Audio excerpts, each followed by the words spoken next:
Hello. Test. Oh, that's loud. What's up, y'all? Welcome back to Buzz's Room. I'm Buzz. Today I want to talk to you guys about my 2025 gaming goals and my new monthly strategy to play more games and finish more games, really.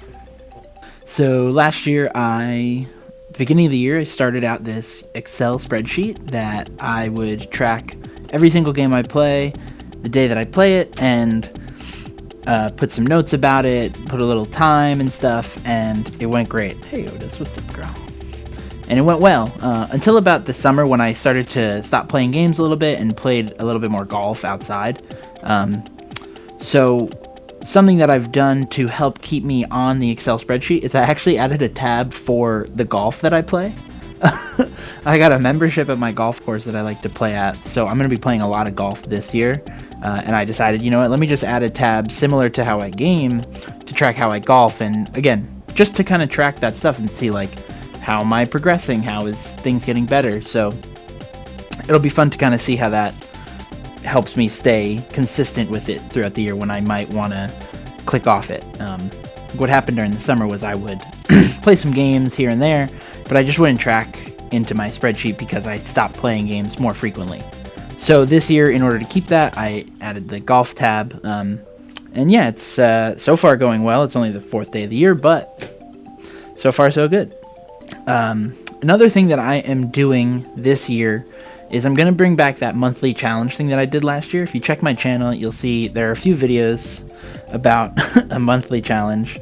I think I had one like in April. And I definitely want to do that more and maybe do some videos each month about it. A flaw of the system was if I had one game in there, I was really, not decision paralysis, but like if it was an RPG and I'd get like kind of sick of it, I would want to have some other game. So what I'm doing this time is I'm having 2 games in there. One that's like a longer game and one that's shorter. I'm just calling these categories RPG versus arcade. So for the month of January, I've actually set up 2 games already. I've set up Romancing Saga on the PS2, which I have started, and this game you see here, Life Force on the NES. Romancing Saga the RPG, Life Force the arcade game. So my goal for the month is, for each game, roughly to beat them. I don't think I'll beat Romancing Saga. I think that's a little bit bigger, but it's also one of those... It's a weird game where I think they want you to beat it multiple times with different characters. So I think it might be a little bit shorter of an RPG in that respect, with a big replay value. So looking forward to that.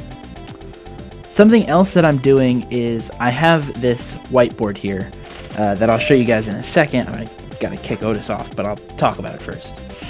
So basically with this, I have just put down games in different categories that I not necessarily want to focus on, but games that I've started or that I'm interested in playing and finishing, and also tracking just random little things. So you can see on the top left here, I have longer games that I've started, parentheses. So Romancing Saga, Grandia 2, which I started last year.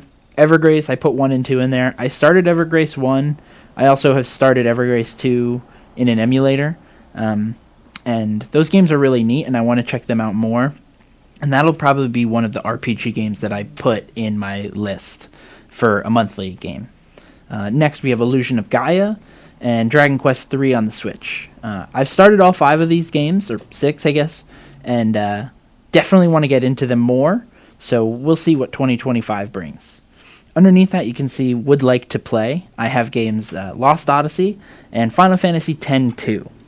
I've never played Final Fantasy X, not really interested in it. I mean, that's not necessarily true. I'm a little bit interested in it, but I think Final Fantasy X-2 just seems way more interesting to me. And Lost Odyssey, I've started it before, but then kind of fell off because I would just play so many games and I would lose track. So that might be another one that I kick up into the long games. If I play that, I'm going to start it over from scratch because I wasn't that far. Now moving over to the middle, you can see these are the arcade games. So I'll probably be picking from these throughout the year as well when I go to make my 2 games for the month.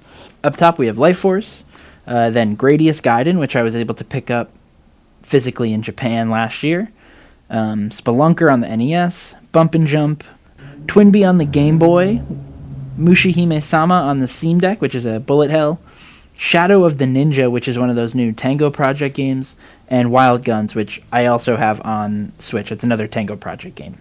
On the bottom, this is just a silly little one I'm keeping track of. Consecutive days of gaming. Started on the 1st, and I've played games every day. Up at the top, that's the completed games for the year. And then on the right, I have monthly games. So, yeah, this is a nice little visual thing that I'll keep here in my room, where I'll be able to look at it at a glance and be like, oh, yeah, I've been working on these things, and let me, keep pushing at them. But this doesn't mean that I can't play other games. I'll definitely be checking other stuff out throughout the month, but hopefully this helps me prioritize specific games. I feel confident that it will help with that, but I'm also very, very ADD about games and stuff. So I love just like checking out new things, and if I find out about a game that I've never heard of before, like I'm quick to just like try to get it on an emulator and see what it's all about. So definitely will probably be a lot of changes to this list as I go, but I'm really looking forward to that. So, yeah. Anyways, guys, that is this yearly and, first month update for my gaming goals this year. Do you guys have similar goals? Do you guys have different ways that you track these goals? How do you do that? I would love to know. Please, leave a comment down below or reach out to me. I'd love to chat and learn how you guys like to do this stuff too. Anyways, thanks so much for watching, and I'll see you guys next time. Peace out.